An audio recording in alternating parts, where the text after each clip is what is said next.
Hi, welcome to Your Future, Your Finances. My name is Brian Kuhn, your host. We're talking about college planning, sending your children to college and using all available programs and resources to get them there and through college. Today, my guest is Lauren Shipley of the Maryland College Savings Plan, 529 plan. Welcome to the show. Thanks, Brian. Tell us a little bit about your background and day-to-day, and we'll get into the program. Yeah, absolutely. I have a great background for what I do. I actually worked at Vanguard for 8 years doing various roles, and then took a little side path, but then wound up going back and getting an MBA. And at that time, I was a financial aid counselor at the university I was at. And so, you know, those two combined really bring a great piece together. And then before I became executive director, I was actually the marketing director for 6 years for the plan, so I have a lot of background in all of the information. So let's start from the beginning. You have the term 529. So what does that mean, and what is it? Sure. A lot of people don't realize that it's the IRS tax code that allows families to save in a tax-deferred way for college. So just like you might have a 401k at work, that's the IRS tax code for saving for retirement. 529 is the IRS tax code that allows people to save for school. And it's for higher education expenses. There's an ESA or educational savings account that some people get confused with because those can be used for private school and high school, but college savings is the 529 plan.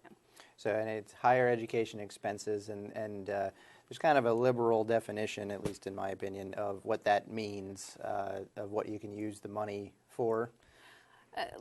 Liberal, I wouldn't necessarily say. IRS does the guidelines through Publication 970, but it does cover a lot of things. It covers room and board, books, tuition, fees, and then just this past year there was a law that passed that allowed laptop computers. Yeah, so that's what I was referring to. Yeah, so most of the common expenses are covered. Sometimes there are some unusual circumstances that may be covered as well, and that's why we refer to that publication. We don't determine what's a qualified expense. Anyone who would be making a withdrawal from the plan would determine that based on their IRS guidelines, but there are some instances where there might be an independent student who's living off campus who might be able to have something be a qualified expense, but the general tuition, books, laptop computers, and fees are covered. And that's like trade schools and things like that, higher education. Yeah, so we have two different plans, the Prepaid College Trust and the College Investment Plan. The College Investment Plan can be used for trade and technical schools. The overarching theme is as long as they have a federal school code. So as long as they've gone through the Department of Education's accreditation process to get a federal school code, then that school is considered a qualified institution and can be used for 529 plans. Okay, and you said there's two plans. So there's an investment one, and then there's what they call a prepaid one. So what's the difference between the two? Sure. So the Prepaid College Trust, it locks in tuition at today's prices for future benefit. It's more like a pension plan or a pooled contract fund. You make contributions based on the age and grade of the child, and then a benefit is paid out at the time that they go to school. So if you buy a 4-year tuition plan, then 4 years or however many years, 18 years down the road, we would pay 4 years of tuition and mandatory fees at a state school. For the college investment plan, it's more like a savings account. So similar to your 401k at your employer, you choose the investment option. There's about 16 different choices, and then the money grows according to your investment option. With the prepaid one, that term you said locked in, sometimes there's the connotation that that's a disadvantage, but that's a big advantage because then you don't have any need to try to get the money to grow or reliance on the markets. Absolutely. A lot of times people think with the prepaid that it's subject to market fluctuation.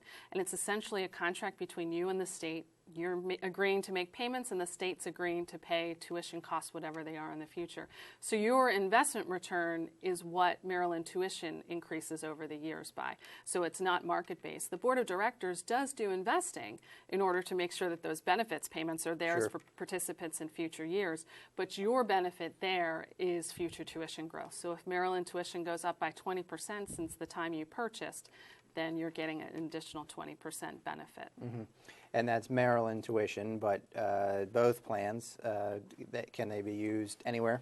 Absolutely. So the Prepaid College Trust, if you go to an out-of-state or private school, what we're going to do there is we're going to look at all the students in the University of Maryland system at that time. So if it's 18 years down the road, take an average of their tuition, let you use that at the out-of-state or private school.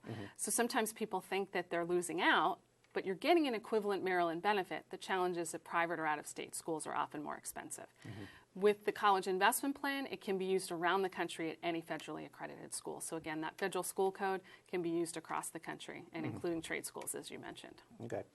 And there's some tax benefits for putting money in. For who and what are they? Yeah, absolutely. So on the state level, you get an income deduction of up to $2,500 a year per account or per beneficiary. So it can be a multiplier. If you, let's say, do a prepaid college trust account and a college investment plan account for your son, that's 2 accounts, and then you could multiply that income deduction and get up to a $5,000 income deduction in a particular year. This is off your state income. Right, exactly, on the state level. And then on the state and federal level, the money grows in the account tax deferred. As long as it's used for those qualified educational expenses, it comes out tax-free. So you get the income deduction on the state level. You don't get any federal deduction on your taxes, but then you do get the benefit of that tax deferred growth. And you can have multiple scenarios of ownership too. So like you could have grandma own an account, and and then there would be tax benefits, I guess, for grandma. Absolutely. So if grandma's a taxpayer in Maryland, she can open up her own account for their grandchildren, and they can get an income deduction depending. Minimum to open the account with the college investment plan is $250 or $25 a month. So, you know, if you're going to make an ongoing gift, or you just want to open up the account with the one-time $250, you could then put it in for birthdays, holidays, that type of thing. There's no automatic that you have to do, but if you do want to do systematic, you can. With the prepaid college trust, you can purchase as little as 1 semester, and grandmom can do that too. So she could purchase 1 or 2 years of community college, or granddad too, and or both. You know, maybe there's a Johnny who's a family member or grandchild. Grandpa purchases 1 year, grandma purchases another year, mom purchases 1 year, and dad purchases.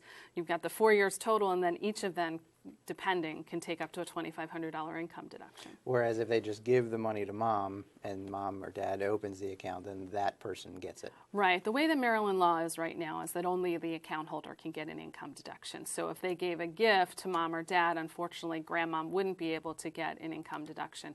But if they did open up their own account, then they would be able to. And the account holder is the adult, not the child. Right. Yeah, there's some confusion because we're used to beneficiary being, let's say you pass away and who winds up receiving your account. In the 529 world, it's a little different nomenclature. So account holder is the one who owns the account, has rights to it, and then the beneficiary is the student. And then if you were to name someone to own the account after you pass away, it's called a successor. Yeah, we'll say all that again in the next segment because that's worth repeating. I get that a lot myself.